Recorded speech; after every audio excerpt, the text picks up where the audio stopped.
Segunda-feira, 20 de abril de 2026, hora do Café com Cosenza, para você começar seu dia servido com o melhor do tênis. Mais um dos slogans legais que o Ricardo Silveira mandou para mim. Tem bastante coisa para falar hoje, vou tentar ser resumido ou ser sucinto em todos os assuntos, porque tem os resultados do fim de semana, tem algumas coisas para falar sobre Bia, sobre Naná. Tentar não falar de Fonseca hoje, a gente fala bastante de Fonseca, mas acho que tem uma pergunta sobre ele lá no final. Mas você sabe o esquema. Primeiro eu falo sobre os assuntos do dia e depois termino respondendo as perguntas que os apoiadores mandaram. Assuntos do fim de semana, sábado e domingo, já que eu não gravei o Café com Cosenza ontem. Vamos começar falando sobre Ben Shelton, campeão do ATP 500 de Munique, e de Arthur Fils, campeão do ATP 500 de Barcelona. Um título grande para o Fils, né? Ele, inclusive, está subindo para 25 do mundo. E o Shelton, que né, eliminou o João Fonseca, o famoso algoz de Fonseca da semana, terminou sendo campeão, ganhou na final do Koboli. O Koboli tinha tirado o Zverev na outra semi. Acho que o Shelton se deu bem aí. Acho que o Zverev seria um adversário mais perigoso em termos até de casamento de jogo. Um cara que ia devolver mais saque, ia fazer o Shelton jogar mais. Acho que exigia um pouquinho mais. Mas é um resultado interessante para o Shelton no Saibro, e ele que falou que tem, né, grandes expectativas para jogar bem, né, no piso, na terra batida. E o Arthur Fils, assim, né, ele está conseguindo uma sequência de resultados interessantes, está conseguindo uma certa consistência. Vai lembrar, ele tem só 21 anos, ele jogou aquele Next Gen Finals que o João Fonseca foi campeão, então eles estão ali numa idade que não é tão distante, mas o Fils agora com 21 está conseguindo uma consistência, campeão em Barcelona, fez uma semifinal em Madrid, fez quartas em Indian Wells, fez final em Doha. Então, assim, são 4 torneios seguidos com resultados bons, o que, né, nem sempre acontecia com ele. Ele continua não sendo um cara que me empolga tanto, mas ele empolga gente importante. Enfim, né, se pegar as derrotas dele, ele perdeu para o Alcaraz em Doha, perdeu para o Zverev em Indian Wells, ok, perdeu para o Lerhetka em Miami na semi. Um jogo que ele vinha de um jogo de 3 sets longo contra o Tommy Paul, naquele drama todo, foi aquele jogo de quarta de final que terminou à noite. Então, tinha isso um pouco contra o Fils em Miami também. E agora em Barcelona ele elimina Musetti, Roder e Rublev em sequência, né, derrota. Resultados interessantes, importantes, né? Nessa sequência aí, ele ganhou do Vacherot em Miami, ganhou do Tommy Paul em Miami, ganhou do Ogier Aliassime em Indian Wells, ganhou do Menchik, do Lerhetka em Doha.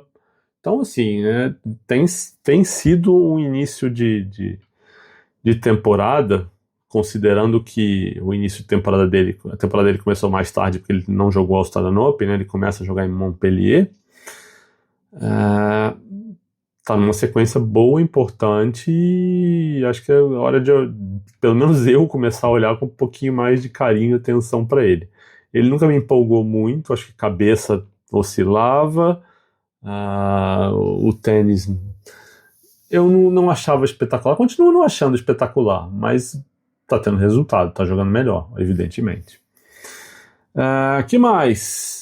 O Rublev foi vice-campeão, né? Tá subindo para 12 do mundo. E o Rublev também tem uns resultados interessantes nesse começo de ano, né? Ele fez uma semifinal em Doha, que ele só perdeu do Alcaraz. Fez uma semi em Dubai, que ele perdeu do Griekspoor. Aí 2 primeiras rodadas em Indian Wells e Miami, resultados decepcionantes. Perdeu pro Diallo e pro Tabilo. Mas voltou o Saibro, ele fez ali uma segunda rodada em Monte Carlo, perdendo para os Isobergs, nada empolgante. E agora Barcelona, ele faz a final, né? Não foi exatamente a chave mais dura do mundo. Ele ganhou do Navone, do Sonego, do Mahat e do Medjedovic. Mas fez o que tinha que fazer, o que já é mais do que ele vinha fazendo. Então é interessante olhar. E o outro cara da semana que eu acho que a gente é obrigado a falar é o Rafael Ródaro, espanhol, de 19 anos. Ele está subindo de 55 para 42 do mundo, depois desse vice em Barcelona, que ele perde, né? Vice não, semi em Barcelona, que ele perde em 3 sets do FIS. Mas tem uma sequência aí, né? Ele fura o quali de Miami e vai até a terceira rodada. Ele ganha do Hanfmann, do Vukic, perde do Etcheverry, ok, né? Nada fenomenal até aí.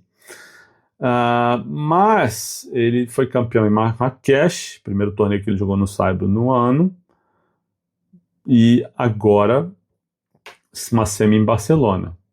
Então, fiquemos de olho com alguma atenção nele, porque ele também começou o ano jogando. Aliás, tem alguma leve semelhança com o João Fonseca no ano que o João. Do ano passado do João, né? Porque ele vem do Next Gen Finals de 2025, do ano passado, não classificou, mas ele ganha do Landaluce e ganha do Thiem na primeira fase, não classifica. Ele fura o quali de Canberra, aquele mesmo Challenger que o João foi campeão, ele foi vice, perdeu a final do Blocks. Depois ele vai para o Australian Open, fura o quali, perde na segunda rodada. O João também perdeu na segunda rodada no Australian Open do ano passado. E aí ele fura o quali em Dallas, perde na primeira rodada, faz oitavas em Delray, oitavas em Acapulco, primeira rodada em Indian Wells. E aí em Miami ele fura o quali e faz a terceira rodada. E aí vem Marrakech e Barcelona, como eu falei. E assim, ele tá subindo meio que na marra, né? Ele não tá ganhando convite aqui e ali. Tá furando qualis. Então, e com 19 anos. Então, 42 do mundo, espanhol. Começou o ano como 165 do mundo, agora é 42. Então já é uma ascensão grande e rápida dentro da temporada. Outro para a gente ficar de olho aí. Né? Para quem ainda não estava de olho, que fique. Falei do Roder um pouquinho no último café, quando eu leio a análise do Tony Nadal sobre ele. Na WTA, Helena Rybakina, que foi campeã em Stuttgart, que é um torneio sempre forte, costuma ser um bom indício para Roland Garros, embora seja indoor, embora seja muito antes de Roland Garros, seja um mês antes, mas como ele tem sempre chaves fortes, isso costuma ser um indício interessante, né? E a Rybakina, ela ganha da Muchova na final, ganha da Andreeva na semi, salva match point contra a Leila Fernandes nas quartas, ganha da Schneider nas oitavas, que foi a estreia. Então, foi uma chave forte para ela, né? A Muchova, que foi a vice, também, né? Acho que até mais forte, que ela pega a Mertens nas oitavas, a Coco nas quartas e a Svitolina na semi. E ela ganha esses 3 jogos em 3 sets. Então, acho que um resultado bem relevante para a Rybakina. Lembrando que a Rybakina, desde Indian Wells, só perdeu para Sabalenka, né? Ela perdeu para Sabalenka na final de Indian Wells e na semi de Miami. E agora foi campeã em Stuttgart, que foi o primeiro torneio de saibro dela dessa temporada. Né? Acho que ela tá assim, número 2, mais número 2 do que nunca, assim, super consolidado. Né? Pelos resultados recentes, pelo título do Australian Open, evidentemente, mostrando que, cara, ela tá conseguindo sequência e bom de ver. E a Kostyuk, que foi campeã em Rouen. Eu acho que é Rouen que fala, né? Não sei. E tem uma curiosidade aí, que agora são 7 torneios seguidos na WTA em que a cabeça de chave 1 foi campeã. Isso aconteceu em Indian Wells, Miami, Charleston, Bogotá, Linz, Stuttgart e Rouen. Curiosidade, acho que é uma tremenda coincidência, né? Não é... não é nada, sei lá, eu não tenho uma explicação para isso, são todas favoritas, mas isso não acontece, né, de 7 torneios seguidos com cabeça 1 sendo campeão, ou no masculino, no feminino, isso realmente é muito raro de acontecer.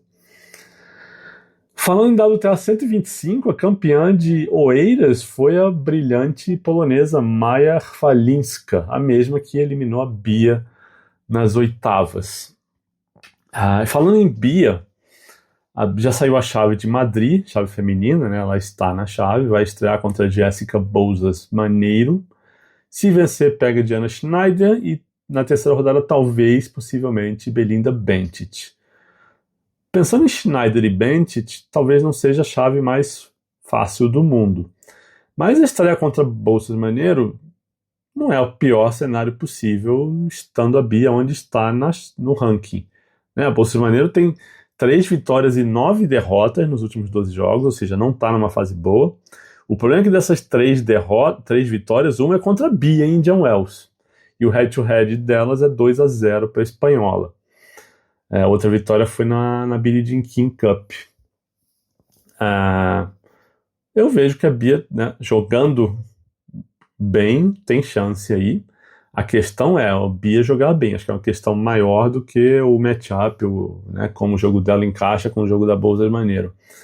Que joga um tênis um pouquinho mais agressivo do que a Valinska, por exemplo, e tende, às vezes, a dar pontos de graça, games de graça para os adversários. Eu acho que contra a Bia, a melhor maneira de jogar hoje em dia é trocando bola e esperando a Bia errar. Espero que nenhum espanhol ouça isso. Mas é o que a gente vem vendo, né? E a Schneider, né, que seria a adversária de segunda rodada, é a número 19 do mundo, vem de quartas em Charleston e oitavas em Stuttgart, que não são resultados ruins, considerando que ela perde das campeãs, né? Pegula foi campeã em Charleston e a Rybakina foi campeã em Stuttgart. Aí eu acho que já complica um pouco para a Bia. Mas, repito, acho que o grande, né, a X da questão aí é o que a Bia vai apresentar. Porque o que ela apresentou nos últimos torneios não foi exatamente animador. Então, eu me preocupo mais com o momento da Bia do que com adversários agora. Falando em Madrid, temos Naná, que ganhou um wildcard da organização, e ela estreia já hoje, segunda-feira. O jogo deve ser ali lá pelas 11, meio-dia, talvez um pouco depois. Ela pega Daria Snigor, e se vencer, pega ou a Van de Winkel ou a Linda Fruvirtova. É uma chave dura para um quali, mesmo que seja um WTA 1000, é o primeiro 1000 da Naná no quali, porque a Snigor é a número 101 do mundo e ela está num bom momento. Ela ganhou um 75 e fez um vice em março, 75 também.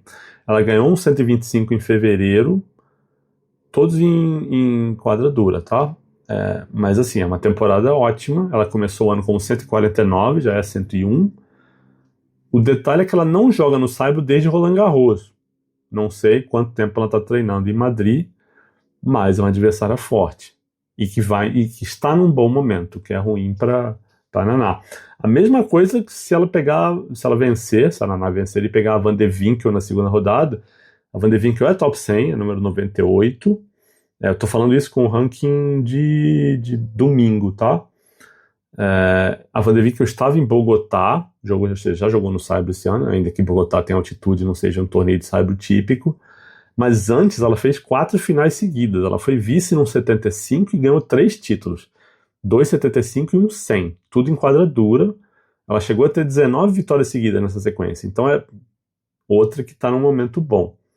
A outra possibilidade de segunda rodada para Naná seria a Linda Fruvirtova, que aí não está realmente num grande momento. Vem de 3 derrotas seguidas, é número 143.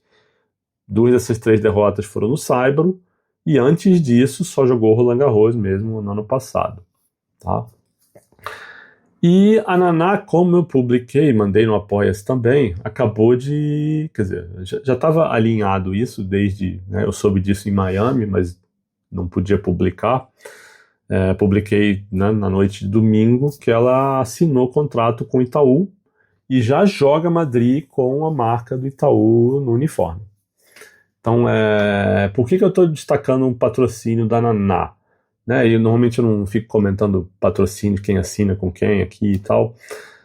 Mas é que tem alguma relevância aí, como teve quando a Vitória assinou com o Itaú, por exemplo. Porque é um patrocínio grande, patrocínio de um banco que tem peso no esporte. Então, é um reconhecimento. E tem um certo peso você ser patrocinado pelo mesmo banco que patrocina o Alcaraz, que patrocina a Beatriz Haddad Maia, que patrocina a Vitória Barros. Então tem uma coisa de status também é importante. Não só a questão financeira, que eu acho que deve ser boa. A Naná tem um bom empresário, que é o mesmo da Bia. Então, eu acho importante esse patrocínio, né? E para o Itaú, assim, no que diz respeito ao banco, mostra o interesse do banco no tênis brasileiro, no tênis de modo geral, mas isso, sim, eu já mais do que tratei no último mês, tanto na viagem para Miami, que foi a convite do Itaú, quanto na entrevista que eu publiquei com o CEO do Itaú. Ele fala bastante sobre a relação do banco com o tênis, com os valores do tênis e com o interesse, né, em patrocinar, em dar experiências para os clientes do banco, em prospectar clientes. Então, o tênis é muito importante para o banco, e eu acho que ter a Naná na lista de atletas patrocinados é mais um elemento que comprova isso. Então, quer dizer, não é que o banco fica fazendo propaganda do que não tem, né? Fica dizendo, a gente apoia o tênis. Sim, o Itaú apoia o tênis. E, inclusive, eu falei isso na conversa com o CEO. Eu cubro tênis há 20 anos. Nesses 20 anos, eu vi muitas coisas diferentes no tênis patrocinadas pelo Itaú. Projeto social, centro de treinamento, circuito universitário, circuito de veteranos, Rio Open, Challengers, Miami Open. Então, e tenistas, né? Evidentemente, está falando de Alcaraz e Bia há alguns anos. Agora a Vitória e Naná, mostrando que tem uma sequência aí que o banco está enxergando potencial nas duas para né, ser um patrocinador de uniforme ali por alguns anos dessas meninas que estão evoluindo, que podem ser grandes em algum momento. Então acho que isso é relevante, tanto para a Naná quanto para o banco. E era isso que eu tinha para falar. Vamos para as perguntas aqui. Tem uma do Pedro Melo e tem alguns pontos que o Wanderson Ferreira mandou para mim. Lembrando que as perguntas elas são enviadas por apoiadores do Saque Volley. Eles normalmente mandam no grupo do Telegram. O Wanderson, no caso, me mandou pro Instagram dessa vez. De vez em quando, nos slams a gente trocava muito e-mail, agora ele tem mandado pelo Instagram, que eu falei, não, pode mandar por aqui, tá beleza, e estamos em casa. Eu vou começar pela do Pedro Melo. Ele escreve assim, claro que o João Fonseca já mostrou potencial para encarar o top 10, mas pensar sempre que ele vai vencer os melhores do mundo não é um passo maior do que a perna no momento? O objetivo agora não seria se consolidar no top 20 ou top 15 para depois pensar nos melhores? Eu não acho que ele deve pensar sempre que vai vencer os melhores do mundo. Eu não acho que ele pense assim, eu não acho que o time dele pense assim. Então não me preocupa de ser um passo maior do que a perna nesse sentido. Eu acho que, se eu não me engano, a última frase que ele fala mais ou menos disso, eu quero jogar ou estar, né, com esses caras. E acho que ele está jogando e está fazendo por merecer ter essas ocasiões de enfrentar esses caras, né? Os últimos 4 torneios dele, ele perde para 4 top 10. Sinner, Alcaraz, Zverev e Shelton.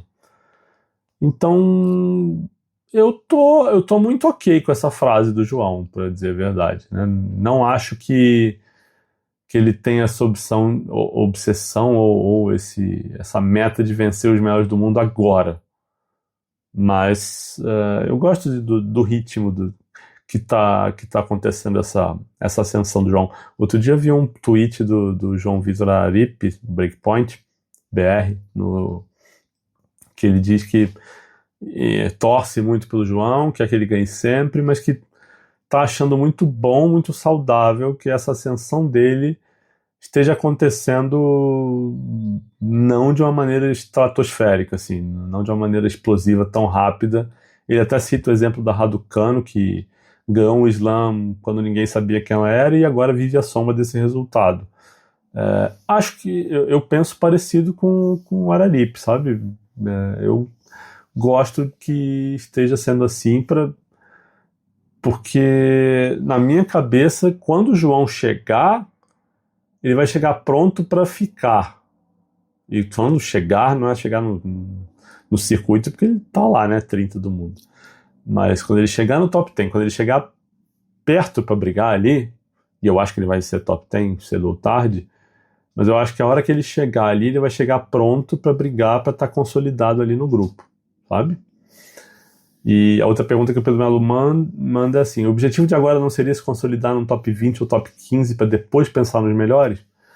Mas eu acho que é por aí o raciocínio deles. Eu só não acho que eles estejam preocupados demais com o número. Se vai ser 20 ou 15 ou tal. Porque eu continuo não vendo o calendário do João pensado em caça-ponto.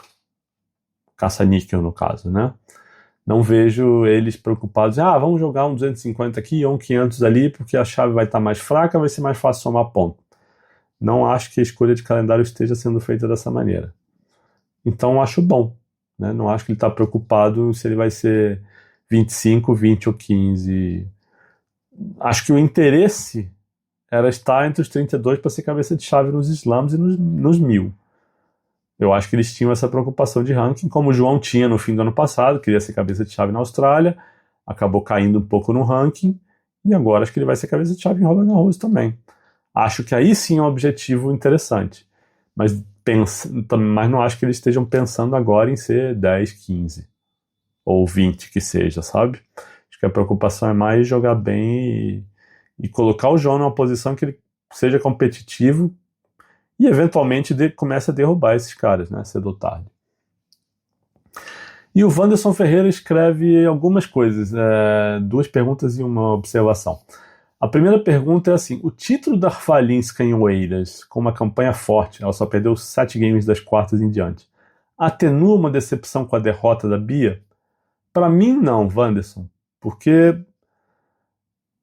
foi muito, o jogo, essa derrota foi muito mais na raquete da Bia do que na raquete da Arvalinska, sabe? A Arvalinska colocou muita bola em jogo, se defendeu bem, e ela deu curtinhas que a Bia não chegou, isso ela fez bem, mas ela não tem um saque que faça estrago, ela não tem uma devolução, né, mágica, ela não pressionou a Bia em termos de empurrar a Bia para o fundo da quadra. A pressão dela sobre a Bia é do tipo: vou devolver uma bola a mais, você que se vire para fazer um winner. Então eu me incomodo muito mais com a atuação da Bia do que porque eu acho que esse jogo foi assim, na raquete da Bia, e não na raquete da Arvalinska. Por isso que eu não vejo como atenuante essa derrota da Bia. Aí a gente pode dizer: mas a Arvalinska é uma tenista boa, competente, que troca muita bola. Mas não justifica a Bia jogar do jeito que jogou. A Bia poderia ter perdido esse jogo, mas eu acho que se ela jogasse o tênis que a gente já viu ela jogando, ela não perderia. Não seria nem tão complicado. Mas assim, sacando todas as bolas no meio da quadra, atacando e errando bola por muito, empurrando o segundo saque como ela empurrou no match point, aí realmente não seria só da Arvalinska que ela perderia. Entendeu, Wanderson? Pelo menos eu vejo assim. Outra dele: estendendo o assunto, quais diferenças você vê no desafio da retomada para a Bia hoje do que a retomada que ela teve que fazer ao retornar do doping? Eu acho que a grande diferença é que agora, a Bia de agora é uma Bia já realizada, que já foi top 10, que já fez semi, que já fez quartas de slam, que já ganhou um Elite Trophy. É uma Bia diferente. Né? A Bia que volta do doping era uma Bia que tinha chegado num ranking interessante, mas que de repente voltava do doping sabendo que podia fazer mais e que tinha margem para isso. E tinha um técnico que acreditava muito mais nela do que ela própria acreditava, o que foi importante.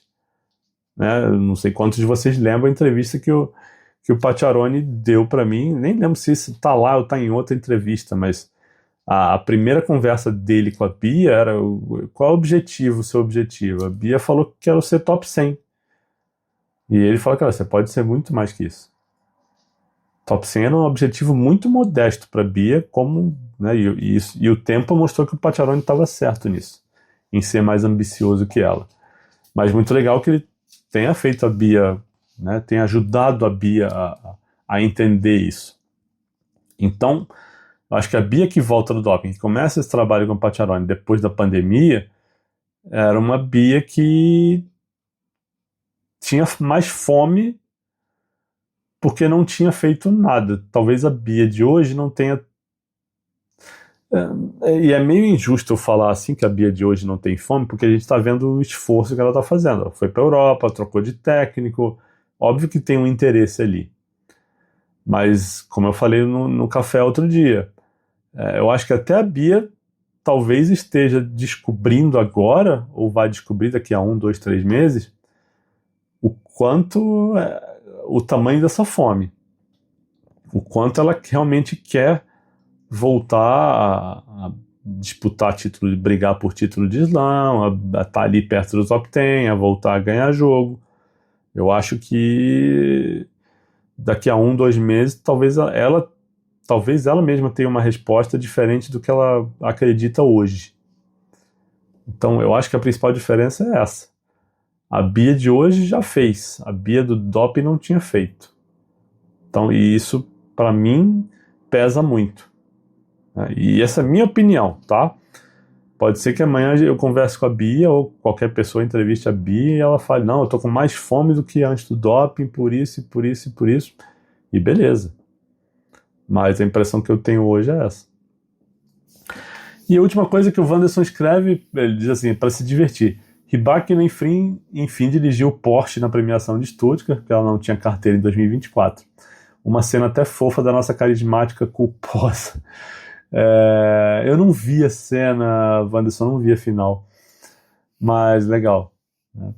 Legal, até porque teve aquele vídeo engraçadinho que circulou, a WTA publicou, né, da Andreeva, dizendo que não interessa se eu tenho carteira ou não, eu vou dirigir esse carro. Se for campeã. Não foi a Rybakina, e legal que tenha sido ela.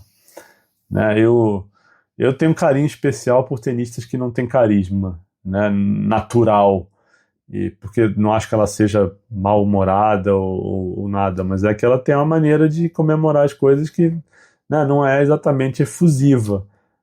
Se ela, né, ela com um cachorrinho no colo, onde foi? Acho que foi em Miami, parecia mais feliz do que depois que ela ganhou o Wimbledon ou o Australian Open, né? Esse tipo de comemoração. E aí as pessoas brincam e tal, mas é o jeito dela. E eu gosto desses tenistas, porque eu fico meio que com dó, porque as pessoas julgam. Fulano é chato, não tem carisma. Fulano tá sendo, né, ele mesmo ou ela mesma, no caso. E eu acho só divertido. Bom, é isso, gente. Obrigado para quem ouviu até aqui. Uma boa semana, uma boa segunda-feira para todo mundo e até amanhã.